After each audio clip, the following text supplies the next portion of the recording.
We're back. Today's video will pick up from yesterday's video, which covered all of the first issue and half of the second. No talk, all explanations will be at the end of the video, so let's begin. As Vader leaves to his ship with the Royal Red Guards, Palpatine tells him to be careful, that he's dealing with a power he doesn't understand. As he tells Vader he awaits his return with great interest, we see Vader's shuttle speeding off into the sunset of Coruscant. As several days pass, we're met on another planet somewhere far in the galaxy, where regular scum are sitting with one another having a drink and laughing. As the man speaking begins to choke on his words and is raised into the air, the entire cantina is met with Vader and the two royal guards. And if we look, we can see the assassin has anticipated Vader's location in the background, just as he said he would, observing from the shadows. As Vader questions the man, the guard recognizes the man's symbol on his chest, the headless snake, the same symbol from the man who detonated himself aboard the Star Cruiser's hangar. Death to the Empire!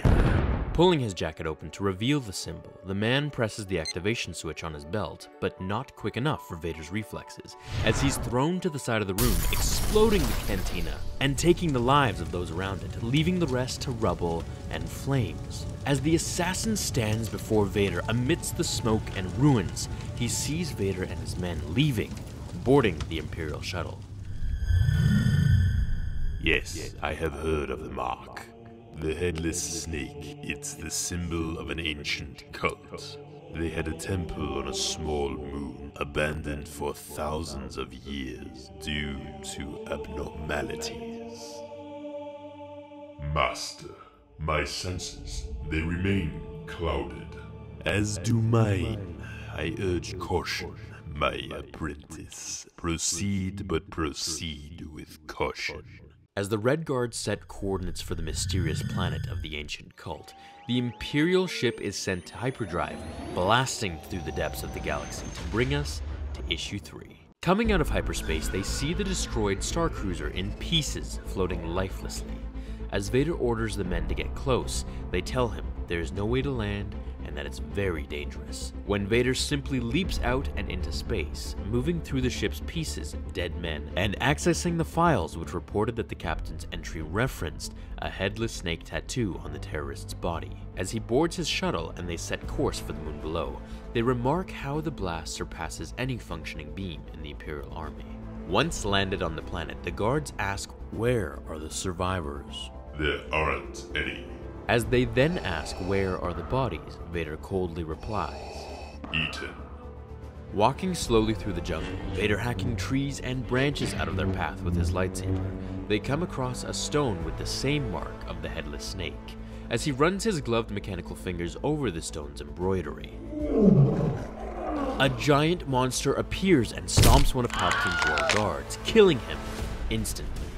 Not having patience to deal with this, Vader ignites his lightsaber and spins it with the Force like a sawmill of fire, sending it straight into the mouth of the beast and ripping him open from the inside out. Retracting his weapon, they continue their mission.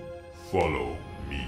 As Vader nears the ancient temple of the Headless Snake Cult, someone watches like a predator in the trees above, someone waiting to take their bounty. As Vader destroys another beast in his path, with immense ease he advances towards the temple in the distance, leaving the Red Guards slightly behind. This was all the assassin needed to take. As he dropped below from the tree above to snap the guard's neck, he spies on Vader, walking in. He tells him to enjoy his adventure, and that he'll be awaiting right here upon his return.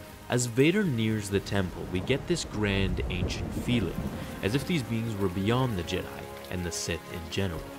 Climbing ropes and balancing on beams, Vader finally leaps through a vent, igniting his lightsaber and coming to a stop before many people, standing guard, waiting for them to strike. However, to his surprise, he sees the violent group stop their engagements and bow to him on their knees. Alright guys, that's another issue and a half covered in full in today's video, and just have a few issues left until the final showdown. If you'd like for me to continue the story, let me know or hit like, and It shall be done. this comic in particular shows Vader's power and ruthlessness at the end. Also, depending on the feedback to continue the series or not, when we get to the ancient temple in the next episode, I want you to pay close attention to the people in the robes. They oddly resemble the acolytes of the Beyond, who bought Vader's lightsaber in Aftermath, who also had a cult tattoo on them.